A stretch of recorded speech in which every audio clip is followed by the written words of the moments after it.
Alright, as promised, another quick tip Tuesday.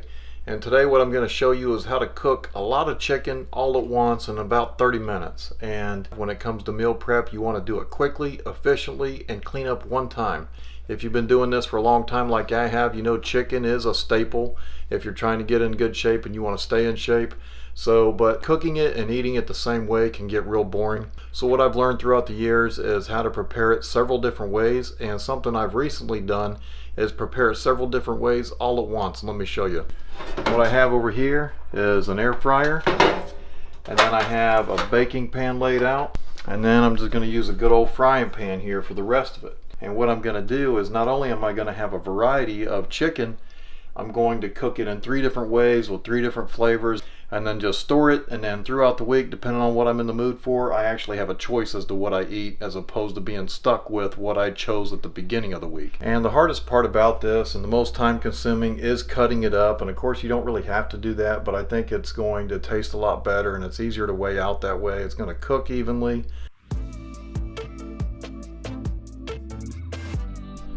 Now I'm just going to spray these 3 pans. So I'm going to bake some of it at 350 degrees for 15 minutes. I'm going to air fry some of it at 340 degrees for about 15 minutes, and then I'm just going to fry the rest.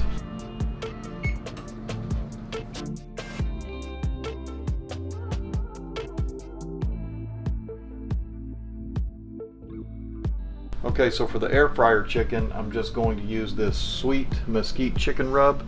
And I know normally you'd want to let this sit on there, but I'm just going to go ahead and cook it like this anyway. I've done this before and it tastes really good.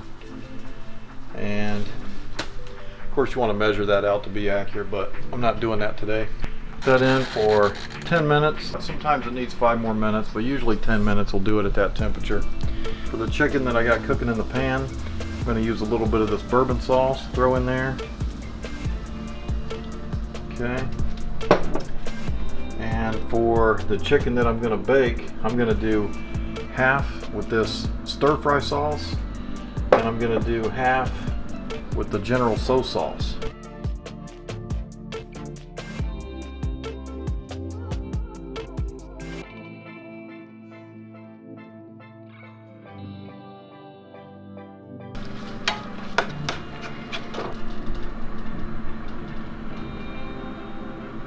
Okay, my oven's at 350. I'm going to take the chicken that I want to bake and go ahead and throw it in there. Try 10 minutes on this because there's not a lot in there. And 10 minutes will usually do it, but I'm going to check it. It might need 5 additional minutes afterward, and that's fine. We'll do that accordingly.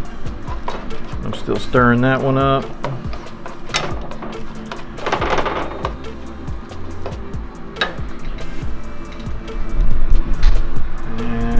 The air fryer out. We got 5 minutes left on that. So here's the beauty of this, really.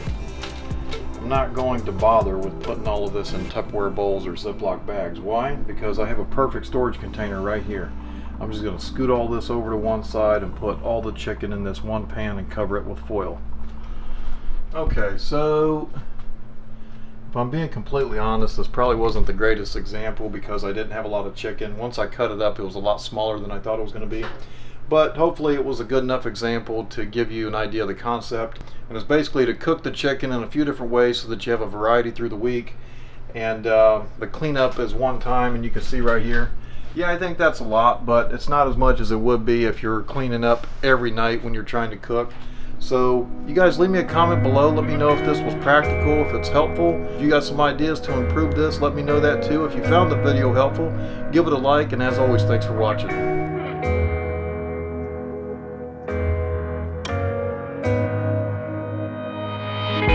So this is how we end.